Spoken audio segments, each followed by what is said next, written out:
Lucas, capítulo 13, versículo 10 ao 17, a epígrafe que fala a cura da mulher paralítica.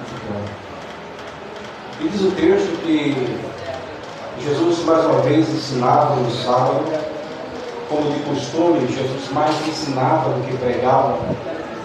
Era um cuidado que Jesus tinha para aqueles que estavam sempre a ouvir, porque muitas das vezes, ou a maioria das vezes, o ensinamento ele é mais profundo do que a mensagem, já que a mensagem ele tem um propósito, e o ensinamento ele traz a razão.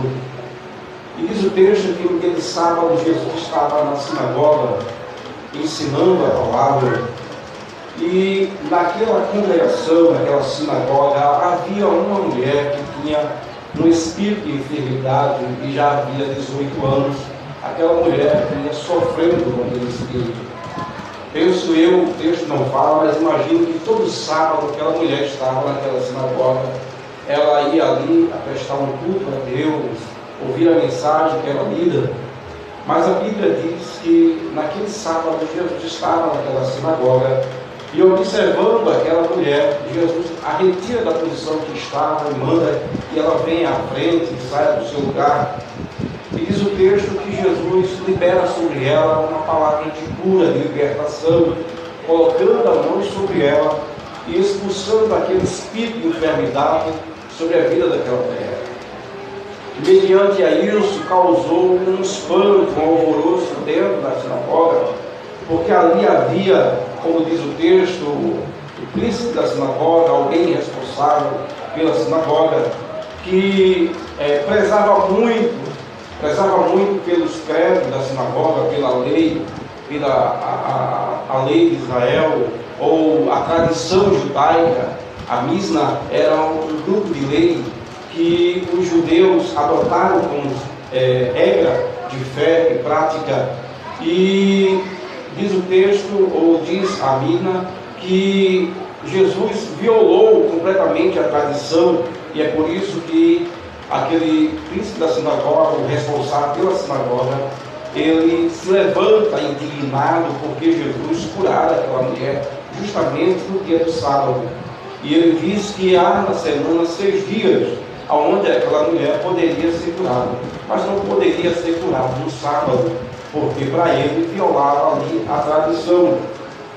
E a Bíblia diz que Jesus, ouvindo isso, como também a multidão, Jesus se levanta e diz a eles que eles eram uma hipócrita, já que na sua lei também permitia que conduzisse um animal a beber água em determinada distância.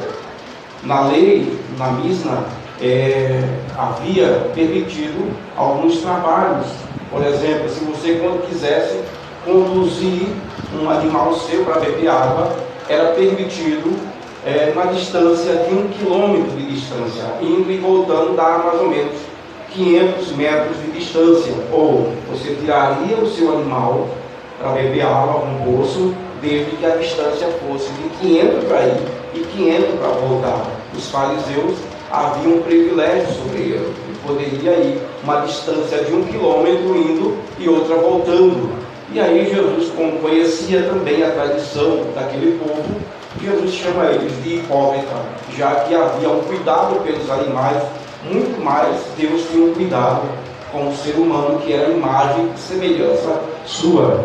E nós encontramos em algumas passagens da Bíblia Jesus curando no sábado ou fazendo alguma coisa no sábado, e isso chocava os fariseus e os doutores da lei, que preservavam muito pela questão religiosa. A religião, ela tenta se aproximar de Deus, mas todas as vezes que ela se aproxima, ela não consegue o seu êxito. É por isso que nós somos a igreja de Jesus. A igreja não é este ambiente, a igreja sou eu, é você. É aquilo que Jesus disse, que implantaria em nós a sua igreja. Jesus, ele não habita, Deus não habita em templo feito por mãos humanas, mas ele habita naquele que ele criou. Ele está falando de mim, ele está falando de você. Deus habita em você. É por isso que aqui não é igreja. A igreja é você. Aqui é apenas um lugar onde a gente se reúne para adorar a Deus. E a gente não adora com a roupa que a gente vem. A gente não crê nessa questão da roupa, como se a roupa dissesse alguma coisa. que a igreja é o sentimento, a verdade, o amor, tudo procede do coração e do nosso entendimento. Esse é o culto que agrada a Deus, quando há sinceridade aqui. Então, logo, não é a roupa que eu visto, logo é o meu coração diante do Senhor. É por isso que a Bíblia diz que devemos guardar o nosso pé. Não é o nosso pé em si, mas é o nosso coração, a nossa mente, quando entrar na casa do Senhor. Quando ele fala casa, ele não fala deste ambiente, ele fala quando a gente entra em oração. A gente entra em oração com sinceridade, verdade, mesmo quando a gente comete erro, mesmo quando a gente comete pecado, mas que a sinceridade esteja na oração, na presença de Deus, quando a gente confessa ali, na sinceridade de que erramos, de que falhamos e somos tão carentes do seu perdão e da sua graça. A Bíblia diz que em determinado momento, o Evangelho de Mateus, capítulo 12, versículo 9 ao 14, ele fala que no sábado Jesus estava também na sinagoga, e a Bíblia diz que aqueles homens levaram um homem que tinha um homem com a mão mirrada, ou uma mão defeituosa. E a Bíblia diz que esses fariseus queriam pegar Jesus em alguma cilada. E diz o texto que Jesus chama este homem para o meio da congregação, para o meio onde estava ele, e Jesus cura a mão daquele homem. E com isso dava evasão para que as pessoas apedrejassem Jesus. Mas rapidamente Jesus disse: olha, vocês no dia de sábado não conduzem o animal de vocês, não fazem isso. Então é lícito fazer o bem. E não só nos dias da semana, mas também no sábado. Então para Deus não há dia diferente. Para Deus todos os dias é dia de bênção sobre a nossa vida. Todos os dias para Deus é dia de milagre em nossa vida. Já somos abençoados todos os dias pelo Senhor.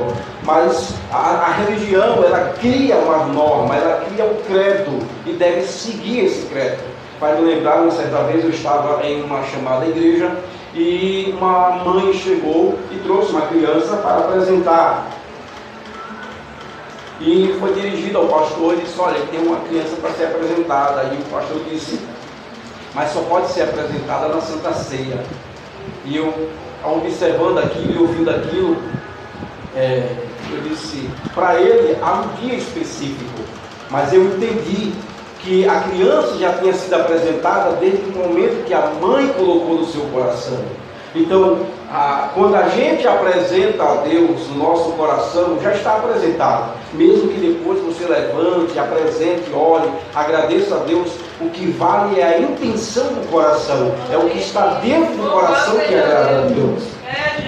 E ao ver aquilo, o pastor disse àquela mãe: olha, a gente vai orar pela sua criança, mas na Santa Ceia você traga a sua criança para ser apresentada. E eu disse, na minha consciência, tolo, já foi apresentada desde que ela colocou no coração. E é isso que Deus vê em nós, essa verdade, essa busca e essa crença nele, quando a gente expressa do coração. E quando Jesus fez um milagre na vida desta mulher, aqueles homens não entenderam, porque para ele ela poderia ser curada, porque na Misna, no código 29, ela teria que ser curada durante a semana e não no sábado. E Jesus justamente fez a cura na vida daquela mulher justamente no sábado. E Jesus explica por que havia essa necessidade, porque ela também era filha de Abraão. Então, carecia do milagre, e Jesus também era Senhor do sábado. Nós encontramos quando Davi teve fome junto com alguns malfeitores que seguiam o seu exército, e entrou na casa do Senhor, ali em 1 Samuel, capítulo 21, versículo 6, e diz que ele comeu do pão da propiciação, que não era lícito comer, porque aquele pão era consagrado ao sacerdote, e nenhum homem que não fosse um sacerdote poderia comer. Mas Deus não castigou Davi. Por quê? Por causa da misericórdia do Senhor. O Senhor nos conhece e sabe que a gente é fraco, e necessitamos tão grande da sua graça. E a Bíblia diz também que os discípulos, certa vez, caminhando na campina, pegou algumas espigas, justamente isso foi no sábado. E limpando com as mãos, começaram a comer. E os fariseus e doutores da lei, ali em Lucas 6, versículo 1 ao 5, diz que ao ver aquilo, questionou Jesus, dizendo: olha, por que os teus discípulos comem no sábado e eles colhem no sábado, visto que na tradição não é permitido? E Jesus diz a eles que o Senhor, que Ele era Senhor do sábado, que Deus quer misericórdia e não sacrifício. E muitas das vezes a gente é doutrinado de uma forma que devemos fazer isso, fazer aquilo, para que a gente possa se aproximar de Deus, quando na verdade o que aproxima o homem de Deus é um coração quebrantado, é um coração contrito, clamando pelo socorro do Senhor. E aquela mulher estava nessa situação. A mulher estava num ambiente religioso, mas havia, a Bíblia não fala, mas eu posso conjecturar que aquela mulher clamava assim por uma cura, pelo milagre em sua vida, e naquele dia Jesus estava naquele lugar. E Jesus proporcionou na vida daquela mulher aquela cura, porque o próprio Jesus disse que ela também era filha de Abraão, ou era também sobre ela havia uma promessa de bênção. Logo, a promessa estava sobre aquela mulher, e ela naquele dia adquiriu esta bênção prometida pelo próprio Deus, sendo libertada de um espírito de enfermidade. Porque na visão de Israel, no costume de Israel, toda pessoa que nascesse cega, ou com defeito físico, ou no decorrer de sua história, da sua vida, ela viesse ter uma tragédia em sua vida, para eles, aquela pessoa foi amaldiçoada por Deus. Logo, para eles, toda pessoa que tinha esse problema, ou acontecia isso, Deus o amaldiçoou. Então, para eles, Deus e o diabo era a mesma coisa, porque Deus abençoava o justo, essa era a concepção dele, e Deus amaldiçoava os injustos, quando na verdade nada disso eram coisas que aconteciam na vida de qualquer uma pessoa. O próprio Jesus disse que no mundo teríamos aflições, ou o justo passaria por dificuldade, o injusto também passaria por dificuldade, mas o que prevaleceria seria a nossa fé, a nossa esperança. E essa mulher tinha esperança na promessa de Deus na vida de Abraão, porque a Bíblia diz que esta também é filha de Abraão, ou há uma promessa sobre a vida dela. Certa vez, Jesus conversando com a mulher samaritana, de João capítulo 4, versículo 20 a 24, Jesus diz a ela conversando com Jesus, e ela diz: olha, Senhor, nós adoramos a Deus aqui em Samaria, mas vocês adoram em Jerusalém, um lugar aonde Jacó fez um poço, e dele mesmo bebeu os seus filhos, e nós também. Então, para nós, este lugar é sagrado, porque há uma concepção aí fora, que só se adora a Deus nas chamadas igrejas. Não, venha para a casa de Deus, quando na verdade eu sou morada do Espírito Santo, eu sou templo e morada desse Espírito Santo. Então, logo, eu sou casa de Deus. Aqui é apenas um ambiente onde a gente resolveu se encontrar para que o louvar, agradecer, se reunir como igreja de Cristo. Eu e você somos essa igreja. E a Bíblia diz que a mulher samaritana disse: olha, eu entendo, eu aprendi, eu cresci, que é aqui que se deve adorar a Deus. E vocês dizem que é em Jerusalém. E Jesus diz: olha, de verdade vos digo que a salvação, de fato, vem dos judeus, mas a hora vem, e esta hora já chegou, em que os verdadeiros adoradores adorarão em espírito e em verdade o Pai. E nem é aqui, e nem tampouco aqui, mas em qualquer lugar terão acesso. Aleluia. Então Jesus, ele abriu um espaço para que a gente possa de fato adorar Ele, seja em qualquer lugar. Eu posso fazer da minha casa um lugar de adoração, eu devo fazer isso. Eu posso fazer da minha vida um ambiente de adoração, eu devo fazer isso. Sabe quando é que começa a nossa adoração? Quando a gente abre os olhos pela manhã e se levanta da cama e diz: Senhor, eu te agradeço por mais um dia. Isso é uma adoração. Sabe que hora termina a nossa adoração? Quando a gente vai dormir. Quando a gente sente numa cama, dobra nosso joelho e diz: Senhor, eu te agradeço por mais um dia. É uma adoração. Então a adoração ela começa na minha casa e termina também na minha casa.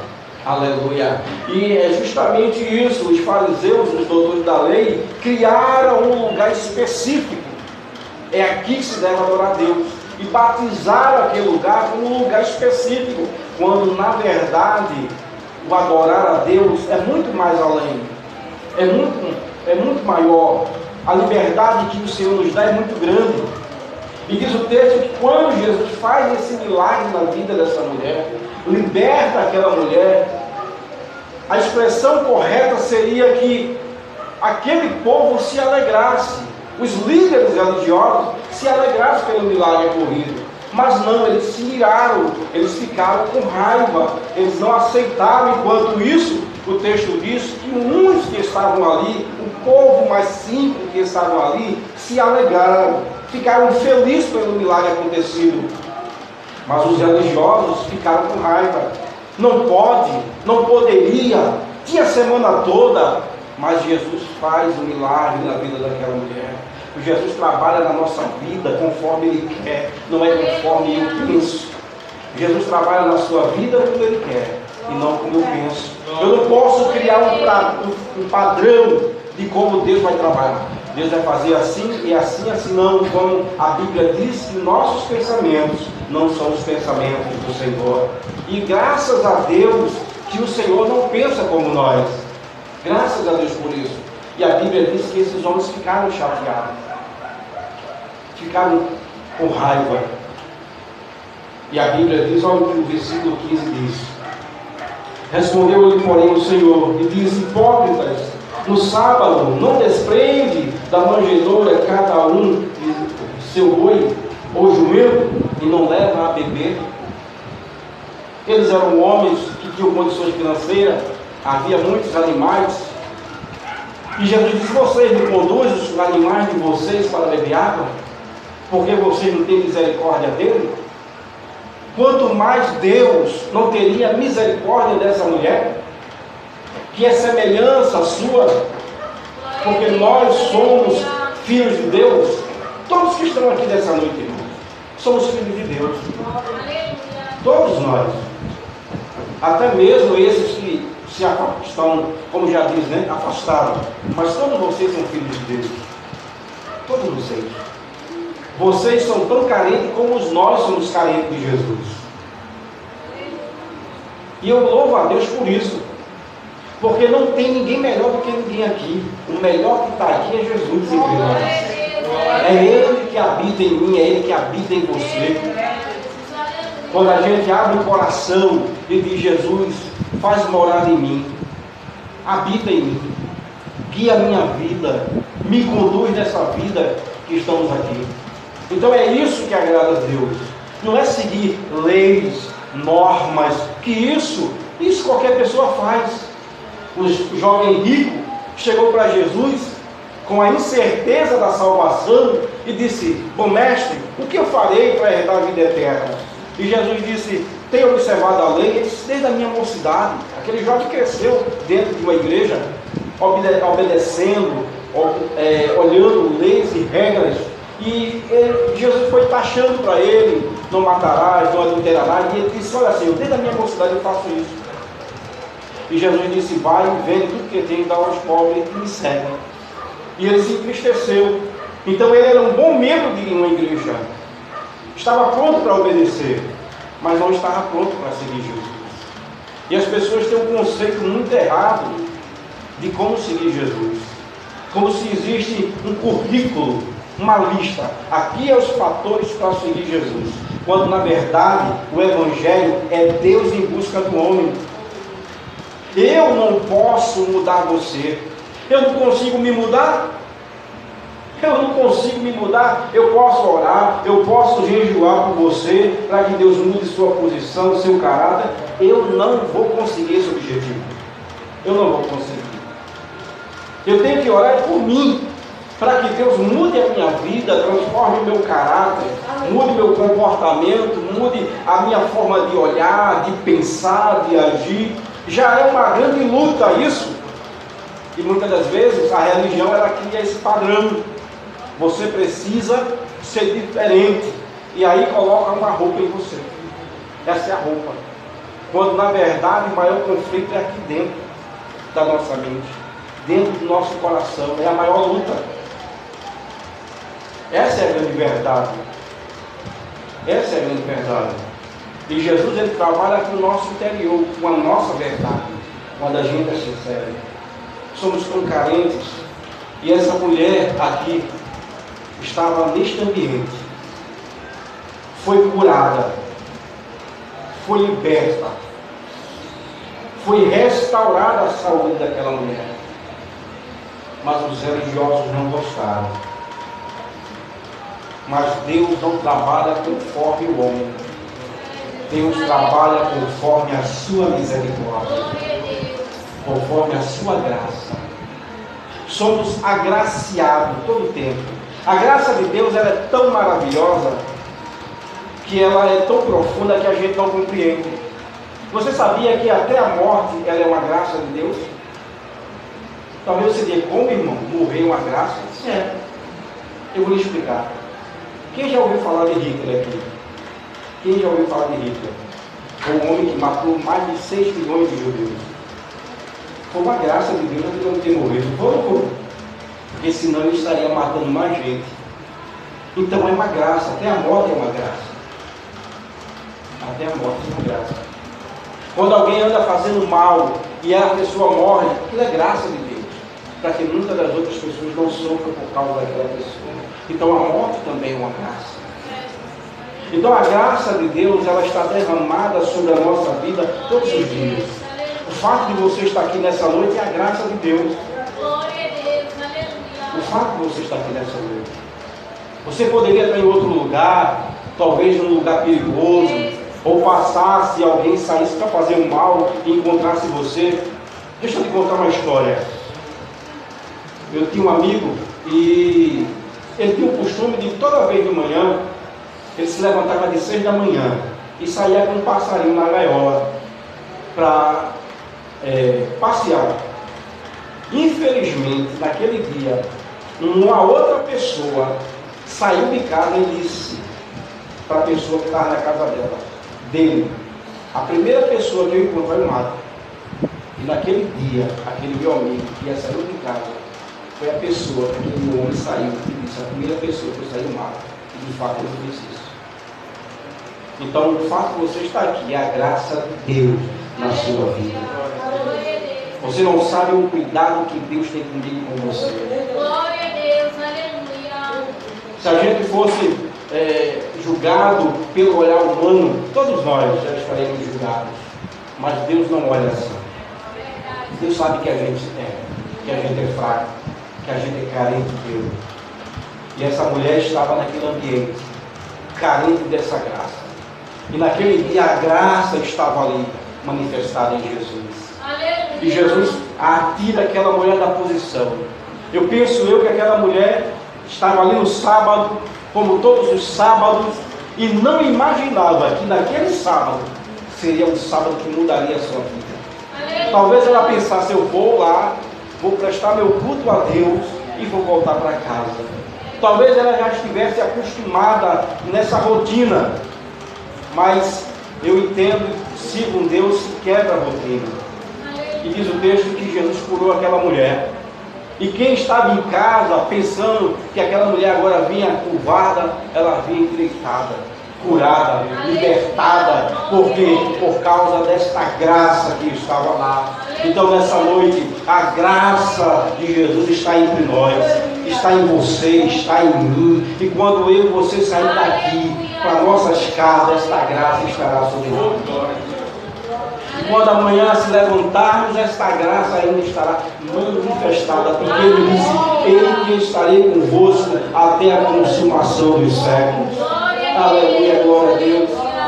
E diz o texto do versículo 16, e não convinha soltar desta prisão, no dia de sábado, esta filha de Abraão, a qual há 18 anos Satanás mantinha presa. Jesus disse e revelou para aqueles homens que aquela enfermidade era uma enfermidade diferente. Ela estava aprisionada por Satanás E não porque Deus a aprisionou, porque no conceito deles, ela tinha sido amaldiçoada por Deus. Deus era o responsável pelaquela enfermidade. E Jesus disse: não, foi Satanás que a prendeu. Foi Satanás que deixou na presa, mas eu vim libertar. Jesus disse que Satanás ele é valente, mas o mais valente é ele. Aleluia, glória a Deus. E o versículo 17 diz assim: dizendo ele isso, todos os seus adversários ficaram envergonhados, e todo o povo se alegrava por todas as coisas gloriosas que eram feitas por eles. Tudo que Jesus faz é motivo de alegria, é motivo de agradecer, é motivo de agradecer. Aleluia. Que você possa colocar isso no teu coração, na tua mente, que todo dia é dia de agradecer, de ser grato ao Senhor. Eu não sei o que você tem passado, mas eu quero dizer uma coisa a você: a graça de Jesus está sobre a sua vida, e esse cativeiro, esta prisão, o Senhor te liberta hoje. Glória a Deus. Aleluia. O Senhor quebra esse jugo hoje. Aleluia. Saia daqui de posse dessa graça. Glória a Deus. Aleluia. Essa graça que o homem não entende e não compreende. Não entende e não compreende. Glória a Deus. Porque tem Aleluia. pessoas, irmão, que dizem assim: não, eu sirvo a Jesus porque eu faço parte de tal igreja. E tem muita gente ainda que não confessou Jesus ainda como Salvador, publicamente, como a gente fez. E em seu coração serve mais a Jesus do que aqueles que estão dentro. Você olha para aquela pessoa e vê Jesus nela, no Aleluia. comportamento dele. Então não se engane, Jesus não está limitado a quatro paredes. Sabe o que é que atrai a Jesus? O coração sincero, verdadeiro, que acredita, que confia nele e sabe que ele está presente. E essa mulher, naquele dia, foi agraciada por essa graça. Vamos dizer que foi um dia como esse. Hoje é domingo, o dia dela foi no sábado, e o Senhor proporcionou na minha vida, na sua vida, esse dia. Mais um dia. E amanhã? Amanhã é o outro.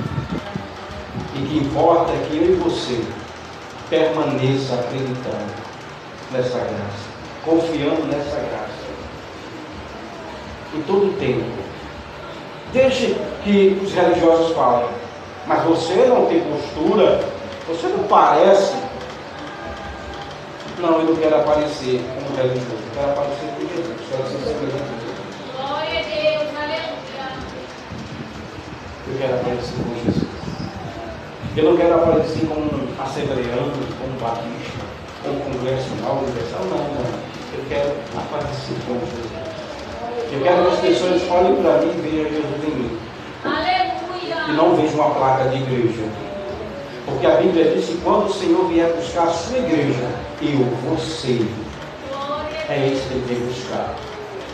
E naquele dia, irmão, a graça foi manifestada naquele culto, naquela reunião.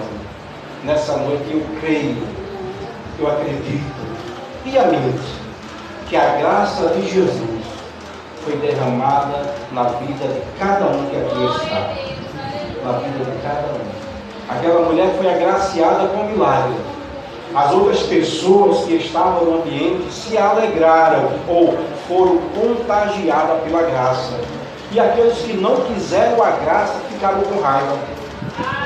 É feito o filho pródigo. O mais novo saiu de casa, se arrependeu e voltou. O filho mais velho, que não saiu de casa, quando viu que seu irmão voltou e a festa era dada, e foi ao seu pai e disse: olha, teu filho já não aceitava como irmão. Já não aceitava como irmão.